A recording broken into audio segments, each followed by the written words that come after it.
What y'all listening to? Limelight Highlight Podcast. Welcome back to another episode of the Limelight Highlight Podcast. As always, I'm your host with the most, Jonathan Rosario, and this is a podcast focused on all positive things. Now, before we get started with the show, we just got a couple upcoming events. I will continue to do these upcoming events because I love the city of Philly so much. And I think everybody who listens, well, a majority of my listeners, sorry for everybody else who's not in Philly, but the majority of my listeners are from Philadelphia. So I just want to give these events that are coming up that are going to be held in Philadelphia so that you guys know where to go and how to support and give back to the city that birthed you, basically. The most recent upcoming event, June 14th. From 8 p.m. to 11 p.m. It is not too late to go right now. Get your tickets to the Beef and Beer with the Block. Tickets are $25 and it'll cover all you can eat food as well as beer, wine, and selected cocktails. The purpose of the event is to help raise funds to cover for the next couple events the Block is going to be doing to help out the city we love so much. They'll also have raffle prizes that you can buy tickets for as well. And of course, the Blockaware. If you guys follow me on social media, you know all about the Blockaware. And Get Your Block gives back t-shirts, hats, whatever memorabilia you can. To all proceeds go to something to help out the Block. And you'll be sure to have a good time. So hit them up. Tickets are available at Eventbrite, and I'll put the link in the show notes as well. And last but not least, for our last upcoming event, calling all women entrepreneurs, September 25th. Join Quill Branch, the founder of the Queen Corner, and Maisha Sky, founder of Sky Butte, for Babes Who Brunch. This is an all women's empowerment mixer promoting positivity, women's entrepreneurship. They'll have delicious brunch, amazing vendors, and inspiring women to make a day filled with good vibes and great company. And if there's anything that the Limelight Highlight stands for, it's all about good vibes. If you'd like to participate in this event, as a vendor or a sponsor, you can check out thequeencorner.com for more details as well as purchasing your ticket. I will also have those links in the show notes after the episode. Once again, that's thequeencorner.com. Get your tickets, find out how you can participate. You will not be disappointed, I promise that. Now, for the show.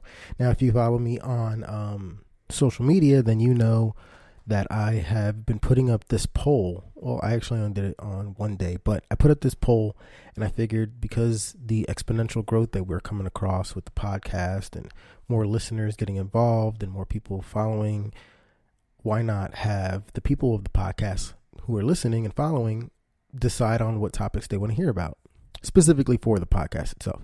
So I put up a poll on Friday. For those of you who participated, thank you very much. Hopefully we get some more participation later on throughout. I decided to make this a permanent part of the podcast. So the two choices you had was news from animals, like about animals, or world news. And world news won by a landslide. So thanks again for everybody participating. And I came across this article during my good news research and decided to dive a little deeper. Now, I think this one kind of covers a little more environmental and the world, both together. So I'm kind of killing two birds with one stone. I'm kind of finding a loophole in my own thing. But so for those of you who follow the Instagram page and the podcast, y'all know how much I love environmental news.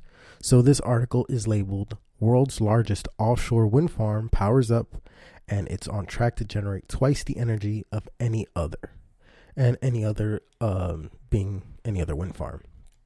Now, for those who don't know, a wind farm is defined as an area of land with a group of energy producing windmills or wind turbines. And how they work is obviously the wind pushes them. Kinetic energy drives the winds, the turbines, which in turn drives generators and it creates electricity and energy. And they always get stored in some type of, they go through a cable and get stored in some type of facility. Now, what I think is super cool about this wind farm is, like I said before, the title is World's Largest Offshore Wind Farm.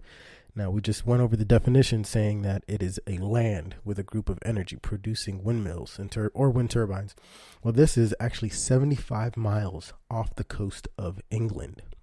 Now, for our listeners, because we have some in the UK, humble brag there, it is Grimsby, England, specifically 75 miles off the coast of Grimsby, England. And the construction of these this wind farm started late last year. So far they've created 50 out of 174 turbines. And out of those 174 turbines, those 50 they created are actually operational.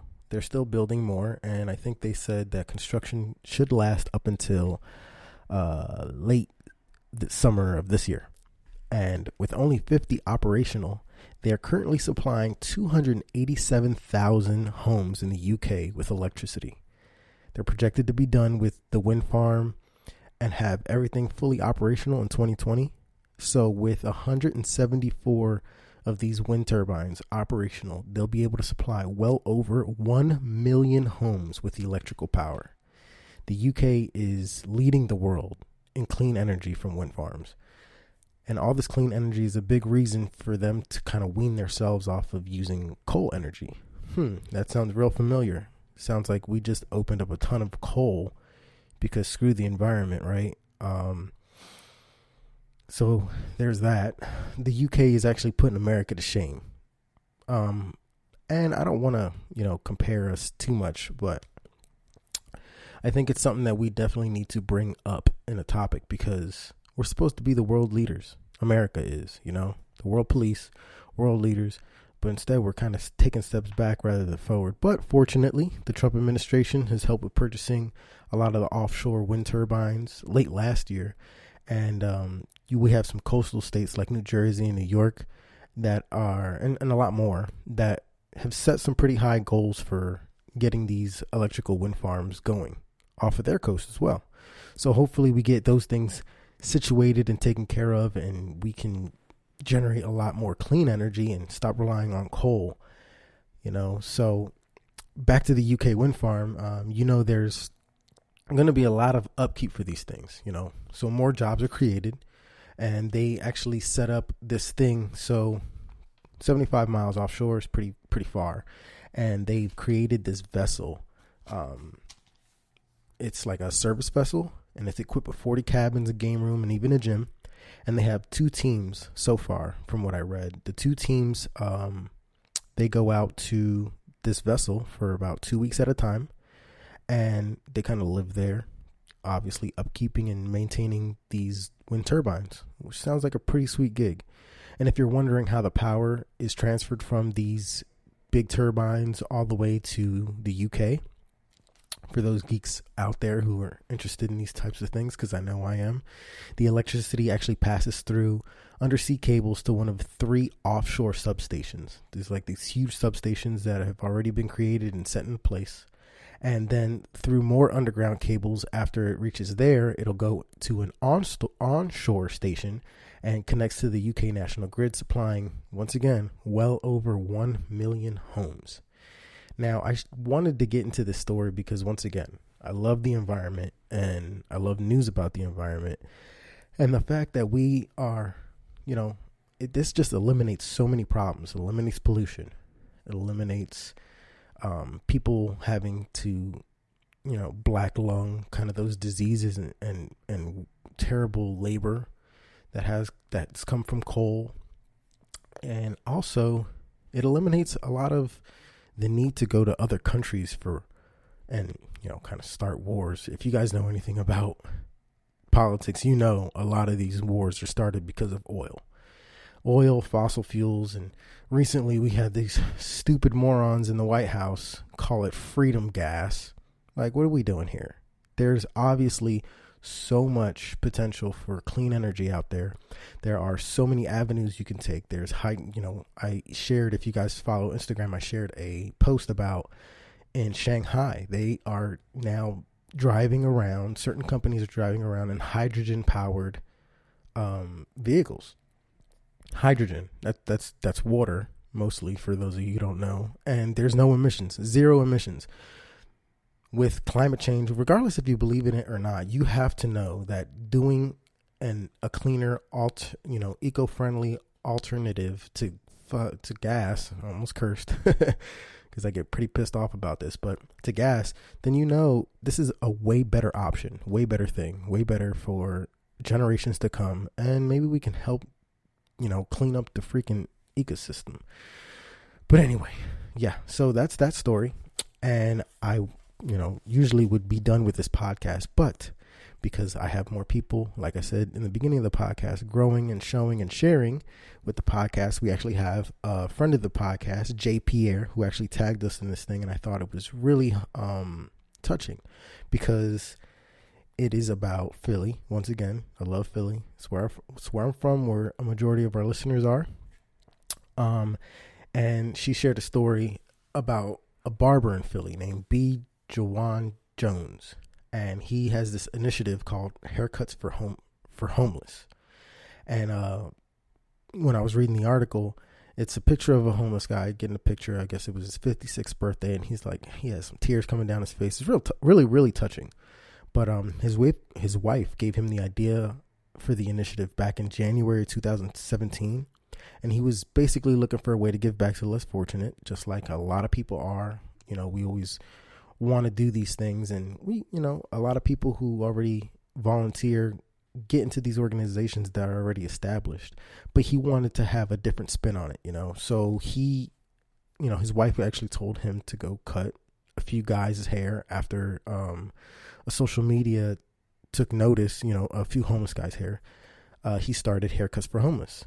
Now, after doing that for 4 months, he actually quit his full-time job as a security officer and focused on providing haircuts to the homeless in downtown Philly full-time.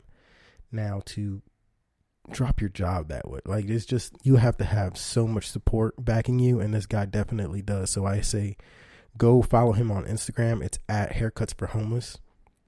And, Philly is one of those cities that go through seasons. So during the cold months, he's actually looking to open up a compassion center, is what he calls it, geared towards teens and adults experiencing homelessness, to provide them, with care and stuff like that. And if you listen to a previous podcast of mine, I talked about Beauty to the Streets. Is another lady who is up in Long Beach, and she does kind of the same thing, but for women. And a lot of self-esteem comes from the way we look.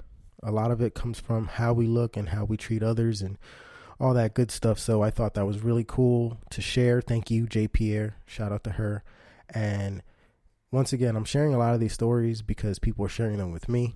A lot of them, this one actually so happened to be in Philly, which is great because, once again, a majority of our listeners are in Philly, but I hope more people from other cities and other places get in contact with me, share their stories, share anything like that with me. I would really appreciate it. And obviously you get a little shout out in the podcast. We are growing. More people are getting in tune with the podcast. We're creating a little community in a sense. And I really appreciate everybody's support and everybody who listens and everybody who follows, everybody who shares. If you want to get in touch with me directly, you can email me at limelighthhighlight@gmail.com. Let me know what kind of good deeds are going on in your city. Anybody who are doing good things, nonprofits, whatever small and insignificant thing you may think it might be. It is a lot bigger than that. So you can follow me on Instagram and Facebook at Limelight Highlight. I got a new Twitter handle. Shout out to my wife, Arlene Sanchez, for giving me the idea. I am now on Twitter at LL_highlight. At Twitter, LL_highlight.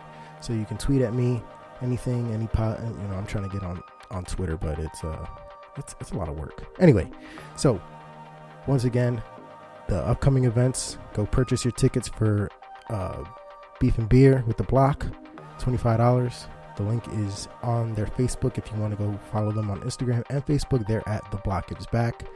And visit thequeencorner.com to get your tickets for that women's empowerment for y'all women entrepreneurs out there. That's all I got for you this week. I hope everybody enjoys and has a positive week coming up ahead of them. And as always, be humble, be helpful, pay it forward, and be the best you can be. Spread the love, share, like, comment, give the podcast a rating. Anything you guys do in support of the podcast is helping it out a lot. Appreciate y'all, appreciate me, and I'm out of here. I'll see y'all next week.